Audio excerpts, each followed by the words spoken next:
Soomaali ayaan ahay sanku neefle aniga ayaa ugu sarreeya. Reer Hebel iyo inta madaxa madow yaa badan. Reer Hebel iyo ciidda yaa badan. Reer Hebel iyo inta kale. Laandheere, laangaab. Maanta waxaan doonaynaa inaan ka hadalno cabuurbireedka dhaqanku noo geliyey annaga oo hoos ka dhigbaxayna. Waxaan isweydiin doonaa waa maxay miisaanka lagu cabiro laandheeranimada iyo laangaabnimada. Waxaan isweydiinaynaa laandheeranimada ma ka mid baa in aad dunida waddan kasta aad qaxooti ku tahay, meel kastana lagugu arkayo adiga oo tahriibaya, saxaraha ku la'anaya, badda ku dhimanaya, magafayaashu ay iska kaa gadanayaan sida xoolihii. Laandheeranimada ma ka mid tahay? Laandheeranimada ma ka mid tahay in waddankaadii qayb kasta uu waddan gooniya haysto, ayna sheegayaan inay adiga ku kala waardiinayaan? Laandheeranimada ma ka mid tahay in qabiil laysu dilo, jufo, jilib ma ka mid baa in laba beelood kasta oo isla degan magaalo ay ifka isugu necab yihiin, in magaalo kasta ay u kala qaybsanto bari iyo galbeed, waqooyi iyo koonfur, ama webigu labada dhinac u kala qaybiyo, ama laamiga uu xuduud u yahay labada beel oo degan?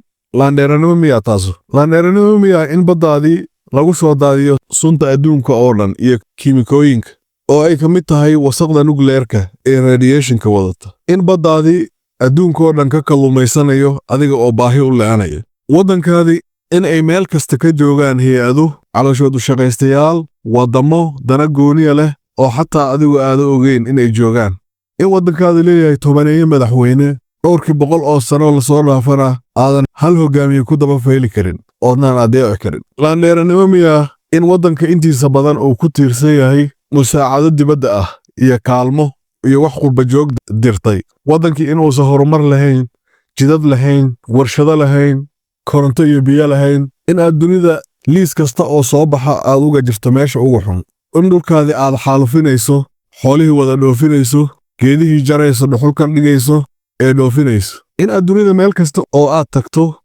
aad la tegayso musuqmaasuq, waddan kasta oo dunidana aad ku faafinayso musuqmaasuq, aadanna ku noolaa karin meel aan musuqmaasuq ka jirin? Laandheeranimada ma ka mid baa in qof kasta uu laba weji ku nool yahay? Mid qabiil ayuu waddan ku joogaa, qabiil kalena wuu ka tirsan yahay.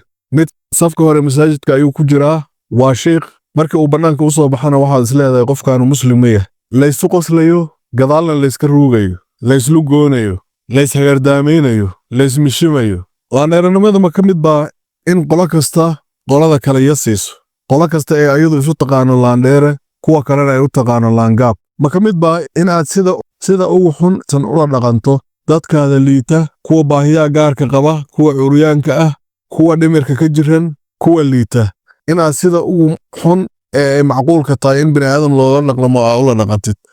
Laandheeranimada ayay ka mid tahay in dhaqanku dhiiri gelinayo in aad ku raaxaysato khilaafka, aadanna u soo jeedinba xalka iyo tanaasulka.